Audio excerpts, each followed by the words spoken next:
Pensando en Voz Alta, conversación espontánea en la que se analizan los temas de actualidad, abordados bajo la perspectiva de Alfredo Mena Lagos. Pensando en Voz Alta. Buenos días, bienvenidos a Pensando en Voz Alta. Hoy tengo el gusto de tener con nosotros a mi buen amigo Max Mojica. Él es uno de esos Quijotes por la transparencia y vamos a hablar precisamente de eso. Vamos a hablar del cáncer que se está carcomiendo no solo la sociedad salvadoreña, sino que es una enfermedad bastante común, como lo podemos ver en lo que está sucediendo en Guatemala, en Honduras y más allá de las fronteras regionales, ¿verdad? Así que, bienvenido, Max. Gracias, Alfredo. Bueno, siempre es un gusto estar en tu programa. Creo que de los pocos canales realmente abiertos donde hay libertad de expresión, donde tenemos nosotros la capacidad, pues como sociedad civil, de venir a expresar, digamos, el pensamiento que es necesario aclararlo esta mañana, Alfredo, que no es un pensamiento, digamos, propio, mío, sino que yo creo que es un sentir ciudadano que ni siquiera podría yo decir que es un sentir de El Salvador, sino que lo estamos viendo, por ejemplo, en lo que está sucediendo en Ecuador. Miles y miles de personas espontáneamente salen a la calle a protestar contra el presidente Correa, a protestar por algo que curiosamente pareciera ser que es algo común en toda Latinoamérica, que es anticorrupción y una petición de que se detenga la excesiva sangría del gasto público. ¿Por qué? Porque el gasto público, ¿qué es lo que hace? Nos hace meter una presión fiscal, ¿verdad? Es decir, que se traduce en muchos de los casos en aumentar impuestos, y por supuesto que un excesivo gasto público se coquetea con la idea de la corrupción. Ahora, esta semana hubo un evento muy interesante. Yo desafortunadamente no pude ir, pero lo dio el doctor Lobo, Eduardo Lobo, neurocirujano, sí. Me gustaría que nos explicaras de qué se trató ese evento, porque a mí me llamó muchísimo la atención. Correcto, el evento ocurrió el día jueves. Este evento lo que hace es exponer, siempre como movimiento ciudadano, a título personal de parte del doctor Lobo, exponer una idea de lo que es el concepto que ha venido siendo acuñado por ejemplo, el presidente Pepe Mujica en Uruguay, por ejemplo, con personajes como el Papa Francisco, que es el tema de la gran corrupción. La gran corrupción es una expresión, es un concepto, realmente no se refiere a un gobierno en específico, sino que es un concepto que se refiere a cuando un gobierno está plagado de corrupción y se diferencia de eso, toma distancia de lo que es la corrupción simple. ¿Cómo se explica esto? Cuando existe la corrupción simple, que es lo que pues, conocemos en Latinoamérica o que se conoce que un funcionario específico acepta sobornos o acepta inclinar la balanza de su desempeño para beneficiar cierto sector de la población o cierta persona, entonces esta persona es perseguida, ¿verdad? ¿Por qué? Porque es un corrupto. Se extirpa a esta persona del sistema, entonces el sistema todavía tiene unas defensas inmunológicas, digamos, para sacar a esta persona y el sistema sigue funcionando. Corrupción hay en todos los gobiernos, pero estamos hablando, por ejemplo, del gobierno de Estados Unidos. Puede existir un juez que sea corrupto, puede existir un funcionario que sea corrupto, se le extirpa y él funciona y el sistema continúa funcionando. El concepto de la gran corrupción es cuando el sistema está totalmente plagado de la corrupción. Y hay metástasis. Y hay metástasis. Si el funcionario es corrupto, es la célula cancerígena que se extirpa y el cuerpo sigue sano. Cuando el sistema está corrompido es la metástasis, es decir, no puedes tú extirpar todo el cuerpo. Entonces lo que tenés que hacer es transformar el cuerpo. La gran corrupción se visualiza como los comensales en una mesa, donde los comensales son los corruptos, pero el sistema es la mesa. Entonces cuando tú quitas los comensales, o sea, los sustituyes por otros, lamentablemente como la mesa es la corrupta, el sistema es el corrupto, al final de cuentas estos comensales nuevos van a quedar contaminados por la gran corrupción y no les queda más que ser corruptos. Entonces, lo que está persiguiendo este movimiento, y es importante que lo conozcan los ciudadanos, es el hecho de que empecemos a hacer un llamado a la transparencia. Ahora bien, Alfredo, los salvadoreños estuviésemos esperando un movimiento ciudadano que le exija a los gobernantes transparencia. Pero lo curioso de este movimiento es que es un movimiento de abajo para arriba, es decir, transparentémonos todos, ¿verdad? ¿Para efectos de qué? De que el gobierno eventualmente siente esa presión ciudadana, de somos nosotros primero los llamados a la transparencia, para eventualmente poderle pedir al gobierno que sea transparente. ¿De dónde parte este concepto? De un concepto muy simple. Sin corruptores no habrían corruptos, ¿verdad? ¿Quiénes son los corruptores? La sociedad civil. Entonces, es un llamado a la sociedad civil para que cambiemos esa manera de pensar, para que podamos decir, miren, nosotros estamos dispuestos a ser transparentes. Eso pasa por, respetemos las normas de tránsito, respetemos pago de impuestos, respetemos las normas. Entonces, las empresas, las normas, por ejemplo, las normas laborales, las empresas son llamadas a este movimiento, el ciudadano de a pie llamado a este movimiento, para que eventualmente todos nosotros hagamos esa presión para el Estado y hagamos el cambio de la gran corrupción. Fíjate que a mí me gusta eso de hacerlo de abajo para arriba, porque yo a veces siento que este tema de la corrupción es como un círculo vicioso, o sea, y las estructuras no solo permiten la corrupción, sino que hasta la fomentan. O sea, cuando tú ves la corrupción a alto nivel, tú ves el despilfarro de dinero, la gente se empieza a preguntar, bueno, ¿y yo pagando impuestos? Correcto. Entonces, como que se carcome toda la institucionalidad. No solo la institucionalidad, sino que la espiritualidad de la persona, porque una persona puede ser honesta, pero no quiere ser tonto. Claro. Entonces, entras en una disyuntiva bastante difícil de controlar, que en realidad termina desembocando en ese círculo vicioso que te digo. Sí, lo que sucede, Alfredo, es que cuando nosotros estamos inmersos en un sistema de la gran corrupción, el ser humano no tiene freno. Entonces nosotros venimos y decimos, bueno, si todo el mundo aquí es corrupto, y de nuevo, no estoy hablando necesariamente solo de las estructuras del gobierno, o sea, estamos hablando de un sistema de corrupción. O sea, si tú estás compitiendo en el libre mercado, tú estás compitiendo, por ejemplo, en una licitación pública, y tú sabes que yo voy a amañar mis resultados, o que voy a tratar de buscar alguna entrada para efectos de ganar la licitación, lo más probable es que tú vas a hacer lo mismo. Entonces, ese cáncer se va corriendo en la sociedad y decimos, si yo vengo, ¿y por qué voy a ser yo el único honesto? ¿Verdad? El único baboso. Y tú ves el tema, por ejemplo, de que aquí en El Salvador tenemos de cada 100 homicidios, ojo con esto, 95 quedan impunes. Eso significa de que yo no tengo ningún freno para no matar. ¿Por qué? Porque probablemente, si yo tomo la decisión de matar, quedaré dentro de los 95 que no van a ser perseguidos. Y los 5 que quedan no es que van a ser condenados. Los 5 que quedan simplemente van a ser enjuiciados. Y entonces, hace 3 días, salió una noticia en el periódico donde aparecía de que al asesino de policías, una persona perteneciente a las maras, asesinó a un policía, le metió 5 disparos, ¿verdad? Y negoció para efectos de que únicamente lo condenaran a 1 año y medio de prisión. Entonces, eso es la sensación que le puede dar a la nación. ¿Qué sensación le da a la nación? Bueno, aquí podemos, es la selva, ¿verdad? Aquí podemos hacer lo que queremos. Y ese es el llamado precisamente, que necesitamos restaurar la institucionalidad, no las leyes, y leyes tenemos un montón. Aquí no estamos abogando por cambio de leyes, no estamos abogando porque hayan otras leyes, que hayan mejores leyes. Leyes hay, y las leyes en gran medida son buenas. Entonces lo que tenemos que hacer es un cambio de actitud. Tenemos que fortalecer el concepto de instituciones fuertes. No estamos hablando tampoco de tiranías y gobierno fuerte, sino que instituciones fuertes donde podamos nosotros conocer que la ley está y la ley está para cumplirse.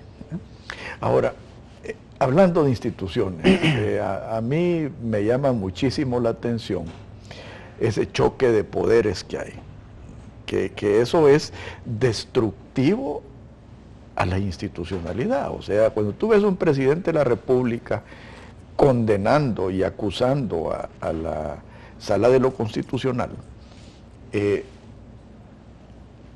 tú te preguntas, bueno, ¿y quién es el encargado de hacer respetar el Estado de Derecho? O sea, si el máximo dirigente del país protesta y acusa cuando las cosas no van a su deseo o lo que él quiere, entonces tú te pones a pensar, bueno, ¿y en manos de quién estamos? O sea...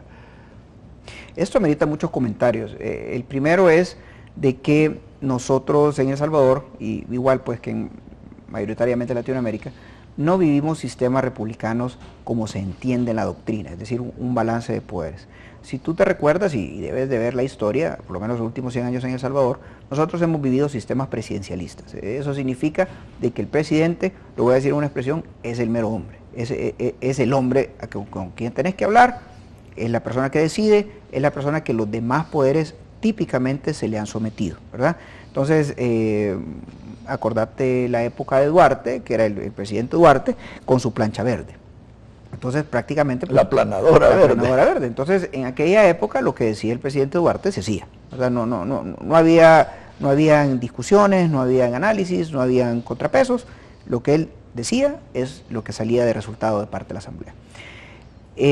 Eso nos ha llevado a tener un fenómeno nuevo, que es una sala de lo constitucional independiente. Y ojo, el poder, porque uno de los tweets que mandé, uno de los comentarios que me hicieron es que la sala de lo constitucional no es el órgano legislativo, es decir, la sala de lo constitucional no es un órgano del Estado, es parte del órgano legislativo. Del órgano judicial. Del órgano judicial, perdón. Entonces el tema es de que la sala de lo constitucional se ha convertido en un baluarte, en la última defensa, en la última trinchera, pero esta sala de lo constitucional, en otras palabras, las 4 personas que están ahorita, pues que se le ha llamado los 4 magníficos, los 4 fantásticos, por el hecho de que ellos han tomado ese rol que prácticamente en El Salvador ha sido inexistente. Se ha conocido pues en todos los gobiernos de arena que se presentaban recursos de inconstitucionalidad, amparos, y cuando eran temas delicados, eran temas sensibles para el presidente, simplemente se engavetaban. Bueno, yo fui víctima de eso, o sea, yo fui... Bueno, yo soy el único ministro en la historia de este país que ha tenido un recurso de inconstitucionalidad presentado contra su propio gobierno, o sea, con la retención del café, que yo consideraba que era una violación a mis derechos de propiedad y mis derechos al libre comercio. Correcto. Además de, en mi opinión, ser dañino para la misma industria del café, como el tiempo se encargó de darme la razón. Pero lo engavetaron. Pero probablemente hubo alguna razón, me refiero desde la perspectiva de orden de Casa Presidencial, de que tu caso se fuera... Es que, mira, yo creo que hay que hablar claro, o sea, Alfredo Cristiani era beneficiador exportador, dueño de banco, dueño de distribuidores de fertilizantes. Claro, él estaba ordeñando la industria. A él probablemente le convenía que los caficultores no vendiéramos ese último 20%, que probablemente era con el que íbamos a terminar de pagar nuestros créditos, pero él seguía feliz ordeñando. Entonces, ahí es donde tú te preguntas, bueno, el Estado está al servicio de... Y después vamos a hablar de partidos, porque mucho tiene que ver la partidocracia. Sí, entonces, el tema es que, como pues un ejemplo que tú acabas de citar, en El Salvador hemos vivido siempre un sistema presidencialista donde el presidente da las órdenes. Y la sala constitucional ha venido siendo la excepción. Entonces, ¿qué es lo que ocurrió aquí ahorita? El presidente necesita 900 millones de dólares, se ha mencionado para el combate a la delincuencia, de los cuales tenemos que aclarar de que los 900 millones de dólares no van dirigidos en 100% al combate a la delincuencia, es un porcentaje. Algunos citan algo tan bajo como 100 millones, otros mencionan una cantidad de 400 millones. El resto va para salud y educación. Entonces el tema es que viene la sala y opina, admite temporalmente, porque no es una resolución definitiva, de que ha habido una violación a los artículos 131, 143 y 148 de la Constitución. ¿Violación en qué sentido? Violación en que se sometió esto a votación, vino la abstención de Sandra Salgado, que no votó a favor, se abstuvo, y entonces no se lograron los famosos 56 votos. Ese voto de oro de Sandra quedó, hizo pues que no pasara al Pleno. Entonces lo que sucede es que de acuerdo a la ley, el procedimiento legislativo tenía que esto irse a dormir por 6 meses, ¿verdad? Y volver a ser votado. Pero el asunto es que se vuelve a sacar 2 horas después, el suplente no de Sandra Salgado, sino de otro diputado, viene, se sienta en su silla y vota. Y con eso se logran los 56 votos. Entonces, de acuerdo al ciudadano que presentó la denuncia, porque esto no fue, también hay que aclarar que esto no fue un deseo, digamos, suyo propio de la sala, que se inventó el caso, ¿no? Sino que recibió una denuncia ciudadana, una demanda ciudadana. Entonces, este ciudadano presenta sus argumentos, que son válidos, ¿verdad? La sala lo admite y decreta algo que técnicamente se conoce como la suspensión temporal de los efectos prácticos del acto reclamado. Entonces viene la sala y detiene. Todavía no hay resolución final.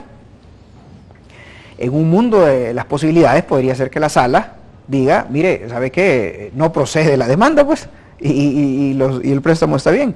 El tema es que ahorita está en hold y venimos a notar lo que tú hiciste el comentario. Nos preocupa el hecho de que no se respete el balance de poderes. La sala puede estar bien, o sea, puede estar razonando bien, e incluso, por qué no decirlo, puede estar razonando mal. Pero al final del día es un órgano del Estado que está sirviendo de fiscalizador, está auditando a otro órgano del Estado. Esa es exactamente la forma de funcionar el balance de poderes republicano, ¿verdad?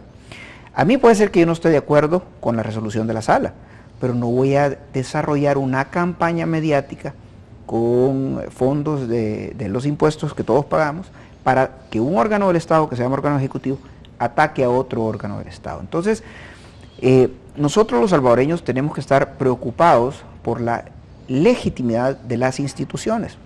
El presidente es perfectamente libre de decir, yo no estoy de acuerdo con la resolución de la sala, lo puede decir, pero el hecho que un órgano se pelee con otro y se ataque y se le señale, y se le ha dicho algunas cosas que a mi criterio son fuera de contexto, como por ejemplo, gracias a los 4 magistrados de la sala va a subir la impunidad o va a aumentar la criminalidad, son declaraciones que de suyo son demasiado delicadas, ¿verdad? No, y hasta peligrosas, ¿verdad? Porque sabemos en el ambiente que vivimos. Y tú hablaste de legitimidad, Max. Me gustaría que en el próximo segmento hablemos de cómo esta corrupción está afectando nuestra democracia en el sistema electoral. Por favor, no nos cambie, ya volvemos.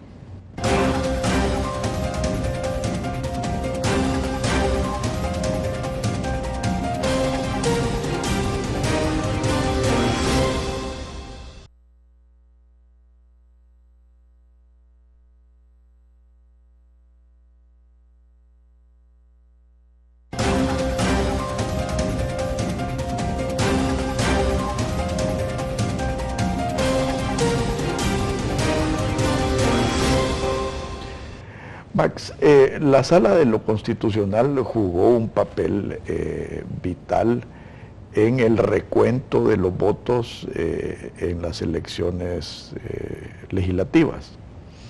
Ahora, también lo pudo haber jugado en la elección presidencial. Y yo te digo, yo no soy abogado ni pretendo serlo, pero para mí los dos casos fueron bastante similares. O sea, ¿por qué falló de una manera y después falló de otra manera? Pero lo que más me llama la atención es que si en estas elecciones legislativas solo abrieron las urnas de San Salvador, salieron 22,000 votos no contabilizados. Y en las elecciones presidenciales se ganaron por 6,000 votos. Eso a mí me deja mucho en qué pensar, claro, especialmente en la legitimidad de este gobierno, porque no podemos hablar de ilegalidad, porque pues la Sala de lo Constitucional falló y pues tenemos que acatarlo, pero sí podemos cuestionar la legitimidad de este gobierno. Sí, la verdad es que al salvadoreño promedio le han surgido dudas acerca de los resultados de las elecciones y sobre todo pues de la forma en que el Tribunal Supremo Electoral ha ido evolucionando, y por qué no decirlo tal vez, que ha ido involucionando. Es decir, en vez de ir mejorando y tecnificándose y encontrando mejores grados de transparencia, es al revés, vamos en un grado de cerrazón, de enconchamiento, de de ser menos transparentes frente al electorado, y el electorado lo merece. ¿Por qué el electorado lo merece? Porque es la sagrada voluntad del pueblo, todo con mayúsculas, lo que hace que la democracia realmente nazca, viva y respire, ¿no? Entonces el asunto es que el Tribunal Supremo Electoral debe buscar por todos los medios que esta sagrada voluntad popular se respete. Y eso es una de las situaciones que hemos visto de las últimas elecciones, en las cuales han sido altamente cuestionadas. Cuestionadas por mera capacidad, cuestionadas por situaciones técnicas, cuestionadas por falta de presupuesto. Y cuestionadas por parcialidad también. Correcto, y sobre todo recordemos de que hubo una necia discusión donde se perdió tiempo vital, en el cual estábamos, bueno, no estábamos, porque realmente nosotros ni decíamos nada, de la sociedad civil no se le escucha, pero se estaba discutiendo los órganos del Estado sobre si iban o no iban a proceder y de qué forma iba a proceder el voto por rostro, ¿verdad? Entonces, el punto acá, Alfredo, es que nos preocupa de que esta involución siga esa ruta, porque ¿qué va a pasar entonces para elecciones legislativas del 2018? ¿Y qué va a pasar para la elección presidencial del 2019?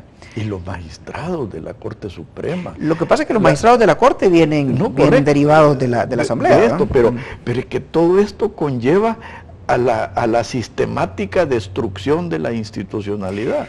Y ese es el problema, porque lo que pasa es que eso es, como tú tocaste al inicio del programa, parte de los síntomas de esta gran corrupción. Grupos de poder aferrándose al poder. Y yo quiero ser enfático, no estamos hablando del FMLN, no estamos hablando de que este es el culpable, estamos hablando de que en El Salvador no hemos logrado, es el sistema, no hemos logrado trascender a la democracia y permitir un juego limpio, donde tú ganaste hoy, te respeto, yo gané mañana, tú me respetas, y así seguimos, yo te señalo tus errores, tú señalas los míos, y los aceptamos con madurez. El problema de aquí es que mundialmente, pues la democracia, el tema político es un péndulo, pasamos de derecha a izquierda y regresamos. Y cada quien tiene sus políticas, pero por ejemplo en Estados Unidos la gente no migra de forma masiva cuando gana el Partido Demócrata. Simplemente otra visión diferente, pero el país se mantiene y tiene una ruta. La gente no se siente apabullada cuando vuelve a ganar el Partido Republicano. Entonces en El Salvador sí. En El Salvador, cuando gana el partido, que no tenemos preferencia electoral, nos sentimos apabullados. Y entonces lo que sucede es que si tú notas, los últimos 100 años de El Salvador hemos estado teniendo guerras recurrentes. ¿Por qué? Porque es la única forma, en un momento determinado, de querer cambiar una circunstancia hecha. ¿Pero para qué la cambiamos? ¿Para mejorar? Pues no, tenemos 23 años de la firma de los acuerdos de paz y estamos en una situación como en los 80s. Quizá peor. Estamos, para que tengas una idea, el día más cruel, el día más lleno de sangre de hermanos salvadoreños, que se recuerda en los 80s, tuvieron 700 muertos en un solo día. En mayo de este año, no estaba hablando en mayo de 1989, no estoy hablando en mayo de 1982, en mayo de este 2015, nosotros los salvadoreños hemos sufrido la sangría de 654 muertos de hermanos salvadoreños. En el mes. Estamos a escasos números de seres humanos fallecidos para llegar a la época cruel de la guerra. Entonces, ahora, corrijamos, porque tú dijiste que habían habido 700 muertos en el día. Al día. Perdón, en el mes. En el mes. Sí, estamos hablando de mes y mes. Sí, mes y mes. Un mes de la guerra, el más cruel, y el mes de mayo de 2015, ¿verdad? Correcto. Ahora, ¿qué es lo que sucede en El Salvador? Tenemos una guerra indígena en 1932. Corrección, no es indígena, porque indígena quiere decir, en mi opinión, racial. Y ese era un levantamiento comunista a donde se instrumentalizó a los indígenas. Pero quiero... quería hacer esa corrección. Pero quiero que tú veas lo convulso de la historia. Claro, entonces se repite. Tenemos 1932, ¿verdad? Un evento que al final del día uno no se levanta de gratis. O sea, yo no voy a agarrar las armas para que me maten solo porque hoy no me levanté, porque me levanté con ganas de agarrar un arma. O sea, yo voy a levantarme porque uno tiene la percepción de que no hay forma de cambiar el sistema. En 1932 ocurrió y fue sometido, se superó. Sofocado. Luego viene 1979, y vuelve a ocurrir. Entonces, el asunto es que las revoluciones sangrientas en El Salvador únicamente han servido para cambiar el poder de unas personas para entregárselo a otras, sin que se perciban y que sin que se hagan cambios reales. Y eso es lo que la sociedad civil está pidiendo hoy. Lo que la sociedad civil está pidiendo hoy es, señores, no queremos llegar otra vez a otra guerra. No queremos que en el 2030 nosotros estemos otra vez tomando armas. O sea, lo que nosotros queremos es hacer una transición de la sociedad civil para que podamos realmente vivir en una democracia con instituciones fuertes. O sea, no podemos en Latinoamérica estar marchando cada 5 años. Ahora, fíjate que yo creo que la situación se está complicando, Max, porque el alzamiento comunista del 32 fue un alzamiento ideológico, con algunos elementos sociales, ¿verdad? Y económicos.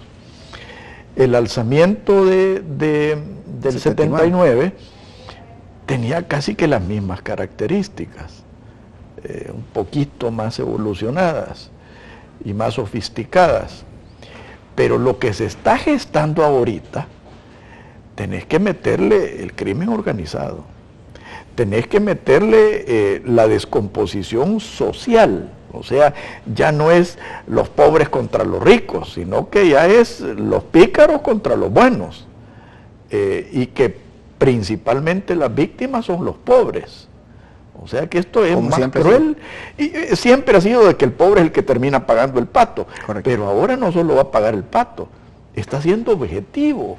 Claro. Porque si tú ves a nivel empresarial, es el pequeño empresario el que más sufre. Claro. Las extorsiones. Es el pequeño empresario, el pobre, el empleado, el que viaja en bus, el microempresario, el usuario del transporte público, y son personas que se ven en la cruel necesidad de dejar su país. Y te digo la cruel necesidad porque los migrantes ilegales no crean que andan en Disney y andan felices en los centros comerciales de Estados Unidos.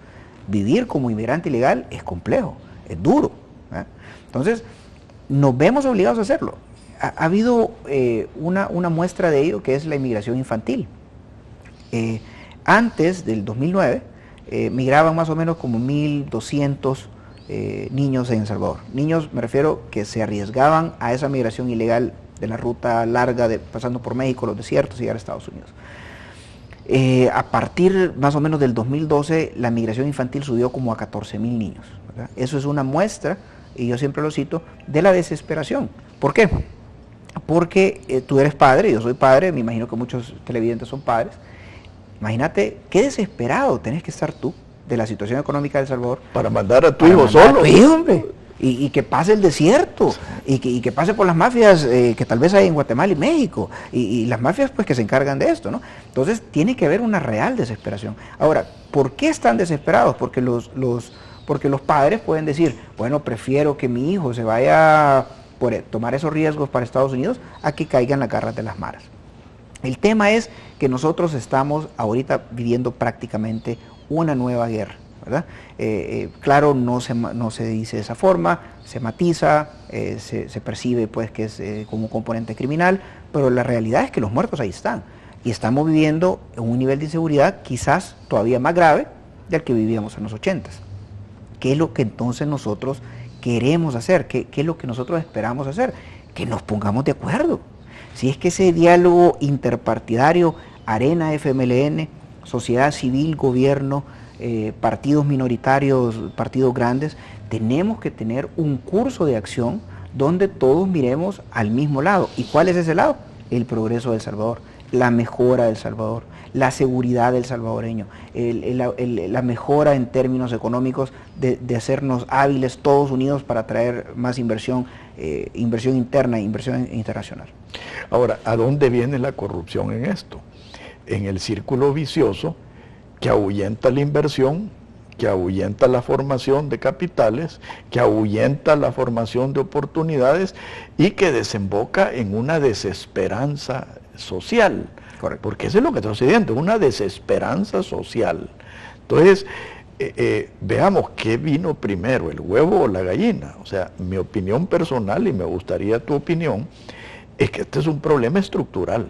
Sí, eso es, por eso saqué yo el comentario tan de alguna forma conflictivo, tan complejo del lanzamiento del 32, porque si bien es cierto reviste caracteres ideológicos, tú lo has señalado bien, pero no se puede olvidar que tiene también un carácter social. Claro, por el carácter social de la exclusión. Pero no racial. No racial, pero el carácter social de la exclusión, el carácter social de la desesperanza, ¿verdad? De la falta de oportunidades. Entonces el asunto es de que nosotros en El Salvador estamos siguiendo ciclos que nos hacen seguir precisamente las gentes, los privilegiados que acceden al poder, ¿verdad? Porque eventualmente yo quiero mantener el status quo, no lo quiero mover, porque ahora sí estoy aquí sentado, ¿verdad? Antes que no estaba sentado, pues yo estuve tan dispuesto de cambiar las cosas que hasta llegué a las armas, ¿verdad? Pero eventualmente yo vengo y digo, bueno, ya me senté en esta silla, que cómodo está. No quiero que las cosas cambien. Entonces lo único que estamos cambiando es el color de quien nos gobierna, pues no estamos cambiando la esencia. Y de nuevo, esto es un tema de todos los partidos políticos. ¿Por qué de todos los partidos políticos? Porque en nuestra incipiente democracia hemos tenido 3 colores. El verde, del PSD en los 80s, el tricolor de Arena por los 20 años a partir del 92 y últimamente pues el rojo del FMLN. Todos han tenido en sus manos grandes oportunidades de cambiar a El Salvador y no lo han hecho. ¿Qué estamos pidiendo entonces? ¿Un nuevo partido político? No queremos más de lo mismo. Lo que la sociedad civil está pidiendo es que nos pongamos todos de acuerdo, que todos digamos tenemos que caminar hacia el mismo lado, hacer un acto de contrición, es decir, nos hemos equivocado, es hora de cambiar las cosas y es hora incluso de renovarnos, de escuchar a la sociedad civil, porque yo lo he dicho en muchos de mis artículos, no somos enemigos, o sea, la sociedad civil, el empresariado, la ANEP, no somos enemigos y todos queremos lo mismo. El problema que se da, Alfredo, es de que nosotros venimos y decimos, mira, ahí está Max Mojica en la televisión, hombre, pero este es de derecha. Y ponen... Te descalifican. Cambian el canal y ponen los muñequitos. Pero es que lo que sucede es que no tenés que calificar al mensajero, tenés que calificar al mensaje, ¿verdad? O sea, nosotros estamos haciendo un llamado razonable. Mire, el jueves pasado estuve en una entrevista en la 102.9 y uno de los tweets que mandó una persona es precisamente ese. Este abogado es abogado del gran capital, es ¿cómo se llama? De la derecha, vendido, es esto. Pero yo digo, si estoy dando yo mi razonamiento, el razonamiento se combate con un razonamiento contrario. No es descalificando al mensajero como descalificas el mensaje. Yo creo que al final del día el mensaje de la sociedad civil es atendible. ¿Qué es lo que estamos pidiendo? Estamos pidiendo esto. Tal vez si lo enfocan bien. Estamos pidiendo transparencia. Y este es un movimiento ciudadano que estamos pidiéndole a los televidentes, a quien quiera, que se suma, que lo haga propio. Lo que queremos es hacernos transparentes, ¿verdad? O sea, hacer que el Estado luche por el hecho de unirse a este esfuerzo de transparencia. Entonces, se puede ver, ¿verdad? Sí, sí. Bueno, en el próximo segmento quisiera que analizáramos, Max, lo que yo considero el cáncer, aparte de la corrupción, que es quizás el resultado, pero la génesis de esa corrupción, que es la partidocracia. Por favor, no nos cambie, ya volvemos.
Max, la partidocracia aquí en El Salvador se ha vuelto tan perversa que, como tú muy bien dices, ha logrado borrar las barreras ideológicas.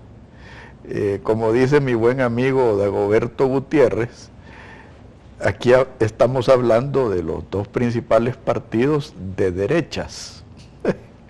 Él lo califica así, y yo creo que no deja de tener razón. O sea, el FMLN, la dirigencia del FMLN, ha demostrado que está en el negocio de la política, tal como lo estuvo la dirigencia de Arena en el poder. Entonces es cambiar de color nada más, pero pasás a lo mismo.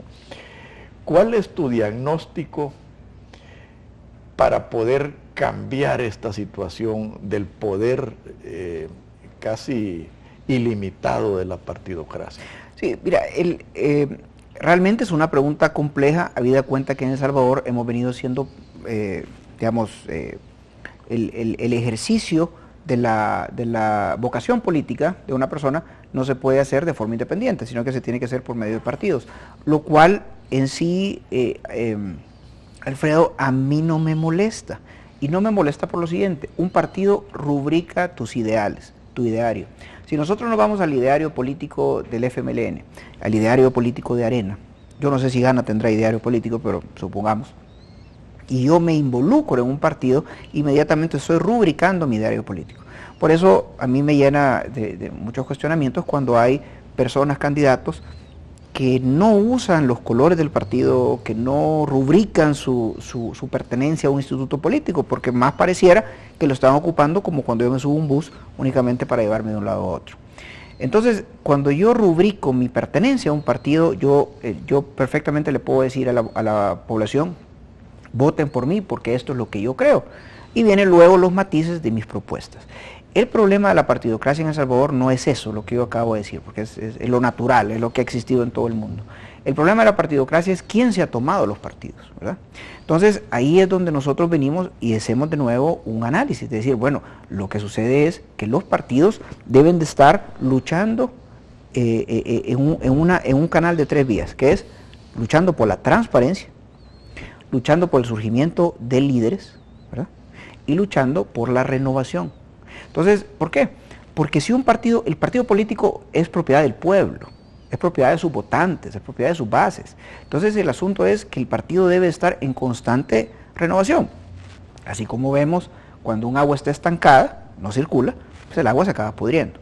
Entonces, cuando venimos nosotros y permitimos que los partidos sean tomados por personas que se enquistan en el poder para beneficios personales o para beneficios de grupos, entonces el asunto es que cuando estas personas llegan al poder, hacen lo que naturalmente han sido diseñadas para hacer, es decir, hacen lo que naturalmente han sido puestas ahí para que hagan. Entonces, ¿qué hacen? Generar más corrupción, beneficiar a mi padrino, beneficiar a mi patrón, beneficiar a la persona que está detrás de mí, ¿no?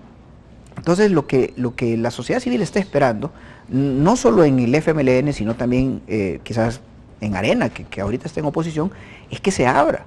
Arena creo que ahorita tiene una muy buena oportunidad. Estamos hablando de que faltan 3 años para la nueva elección de diputados y alcaldes. Entonces tiene una oportunidad de oro, de renovarse. Quizás la única que le va quedando, de renovarse. Si no, no sé realmente en qué vamos a acabar. De renovarse, como yo dije en una ocasión, de renovarse no solo personalmente, sino que mentalmente, claro, moralmente. Claro. O sea, yo te decía un día de estos, Max, que yo me siento traicionado porque nos ofrecieron la democracia y nos dieron la partidocracia. Nos ofrecieron el mercado y nos dieron el mercantilismo. Nos ofrecieron una sociedad de oportunidades y nos han dado una sociedad de privilegios mal habidos, negociados. Entonces, los partidos políticos, a través de la partidocracia, están en el negocio de vender privilegios que generalmente terminan afectando a la población. Lo que sucede es que de nuevo regresamos al concepto de la gran corrupción, al tema sistémico, ¿verdad? Porque cuando salimos de la época de la administración tan altamente cuestionada del PDC en los 80s, y entramos a la administración de Arena, después y tuvimos los acuerdos de paz.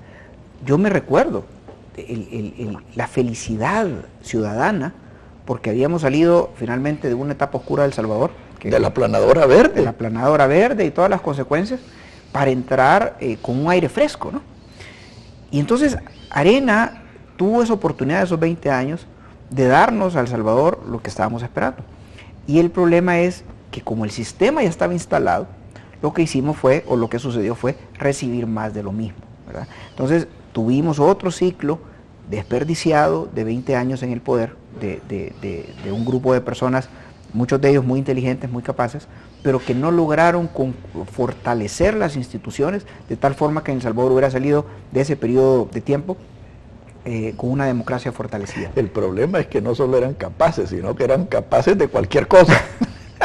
Y entramos a un ciclo del FMLN después de Arena, que a mí no me cabe duda, para mis hermanos salvadoreños que votaron por el FMLN, a mí no me cabe duda de que ustedes recibieron esa noticia, ganó el frente con una gran esperanza, una gran alegría, pero para desayunarnos, ¿qué? Lo mismo. Entonces, ¿qué es lo que sucede, por ejemplo, en este concepto de democracia? El profesor Sánchez Serén fue calificado en su primer año de gobierno por una encuesta con 1.8 más o menos de calificación. O sea, ni tirando todas las curvas que tiran a veces los profesores en las clases, logra ni siquiera pasarla, ¿verdad? O sea, creo que ha sido, en lo que yo he leído de historia, ha sido la calificación más baja que ha tenido un presidente. Entonces, el tema es de que de las predicciones, de las mediciones que habían habido antes de las elecciones, la gente, el 62% de las personas esperaban que el profesor tuviera un desempeño complicado, digamos. Y el 30% esperaba que estuviera bien. Entonces, cuando hace una nueva medición, ese 30% que esperaba que el profesor Sánchez Serén se desempeñara bien, ha bajado, ha descendido a la mitad de los que votaron por él. Es decir, probablemente el nivel de aprobación del profesor ande un 15% de su propio voto duro. Entonces, nos damos cuenta que la misma gente que votó por el frente, ahorita estamos en un proceso de desencanto. ¿Cuál es el peligro del desencanto? Que tú y yo, hermanos salvadoreños, digamos eventualmente en el 2019, ¿para qué voy a ir a votar? ¿Para qué voy a votar? ¿Y quiénes son los grandes ganadores de ese desencanto? Personas como el presidente de Nicaragua, que necesita únicamente un 35% de los votos para perpetuarse en el poder. Entonces, el problema de que nosotros como salvadoreños percibamos que no importa por quién votemos, si a la larga lo mismo es un tiro de gracia para la democracia. Y ahí perdemos, señores, perdemos todos, porque el asunto es que todos estamos en el mismo barco, y si no, miremos Venezuela. O sea, todos los venezolanos están perdiendo. Yo no creo que un ministro del gobierno de Maduro diga qué feliz vivo. O sea, realmente todos pierden. Los ministros creo que viven muy bien y sus familias. Lo que sucede, si tú te recordás en los 80s, cuando teníamos tantas situaciones de restricciones y cosas por el estilo, tú tenías que tener un amigo que fuera militar, porque te acordás que existía la famosa cooperativa de la Fuerza Armada, ¿eh? Solo ahí vendían whisky, solo ahí vendían chocolates no, y para americanos. tener un teléfono. Por eso te digo, entonces, por mucho que tú llegues a tener capacidad económica, vives en un país que parece sacado de la selva, ¿verdad? Entonces, en Venezuela, yo tengo un pariente que vive en Venezuela y me cuenta historias reales, porque él lo vive, ¿no? No hay toallas sanitarias, no hay, papel higiénico, no hay leche. De hecho, tengo un cliente que acaba de ir a Venezuela y venía comentando que en un hotel 5 estrellas en Venezuela le dijeron, mire, lo podemos hospedar, les pedimos disculpas anticipadamente porque no hay papel higiénico en los baños. Entonces, el asunto es Pero le vendemos un periódico. Entonces, el asunto es que llegamos al punto de que no hay ninguna persona que escape en un país que está desmoronándose. En deterioro. Entonces, y eso nos pasa a todos. Entonces el punto que quiero llegar, Alfredo, es que nosotros como sociedad civil no podemos descansar. Tenemos realmente que despertar, y despertar de forma pacífica, despertar de forma racional, y pedirle a nuestros mandatarios, pedirle a los partidos políticos que hagan una reflexión para efecto de definir el rumbo donde vamos, porque a todas luces vamos caminando al despeñadero y nos vamos todos, ¿verdad? Ahora, lo peligroso de esto es llegar al punto que tú ya dijiste, ¿verdad? A donde la gente dice, bueno, ¿y para qué voy a ir a votar? Eso ya no creer en la democracia, aunque en realidad no sea la democracia lo que tenemos, sino que es partidocracia. Pero cuando ya estás entrando en ese terreno, que es un terreno escabroso, peligroso y oscuro, ya estás en otro tipo de guerra, ya estás en otro tipo de accionar, ya estás en otro tipo de opciones de la población. Lo que sucede es que con una situación como esa, tú ya puedes dar por perdido el país, ¿verdad? O sea, es decir, Daniel Ortega va a seguir en el poder hasta que el señor lo llame a su presencia. O lo saquen a patada. Si tú ves, la situación de Nicaragua es bien particular, porque no obstante que ahorita Nicaragua está todavía abajo del nivel que los sandinistas lo tomaron en el 78 cuando cayó el gobierno de Somoza, todavía está abajo a nivel de PIB, ¿verdad? Pero aún así, tú ves, el pueblo de Nicaragua está tranquilo. Pero fíjate que en Nicaragua, y eso gracias a Dios que trajiste ese caso, porque Nicaragua está así gracias a que han saqueado a Venezuela. O sea que a Nicaragua le falta un tramo más para llegar a la crisis, pero Venezuela ya está en crisis. Sí. Y cuando se acabe la fiesta de Venezuela, eventualmente se va a acabar la fiesta en Nicaragua. Sí, lo que pasa, Alfredo, es que ahorita a Daniel le faltan escasos 3 años para superar todos los años de la dictadura somocista. O sea, él ya tiene más tiempo que Somoza, o ya va a alcanzar más tiempo que Somoza. Entonces el problema es que cuando ya la democracia se devalúa, ya el pueblo dice, sigamos adelante como sea. Y es bien importante este pensamiento. Cuando el pueblo está ocupado con su mente en cómo sobrevivir, estamos hablando de cómo llevo las tortillas a la mesa, no piense en de otra cómo cosa. le sirvo leche a mis hijos, de cómo pago la luz mañana porque me la van a cortar, no tengo tiempo de pensar en exquisiteces democráticas. Entonces eso es un gran beneficio para los gobernantes. Entonces nosotros no hemos llegado a ese nivel. Nosotros ahorita deberíamos, como salvadoreños, de estar preocupados en reaccionar. Ahora, este es un mensaje para todos, porque el tema del salvadoreño típicamente que se me acerca, porque saben que escribo en el periódico, o que salimos en programas como el tuyo, o en entrevistas en radio, la gente se me acerca y me dice, ustedes deberían de hacer algo. ¿Qué es lo que están pensando hacer?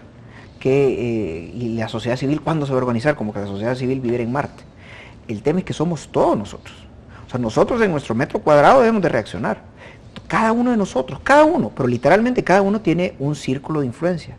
Y lo que nosotros queremos, lo que nosotros estamos persiguiendo es que todos despertemos para hacer una revolución pacífica, para precisamente evitar una revolución sangrienta, hacer una revolución pacífica, para pedirle a los partidos políticos que despierten. Y reitero, Arena se está esperando, ¿por qué hablo de Arena? Porque estamos hablando de que es la oposición, ¿verdad? Se está esperando que despierte, que reaccione y que haga viable una oposición constructiva, ¿verdad?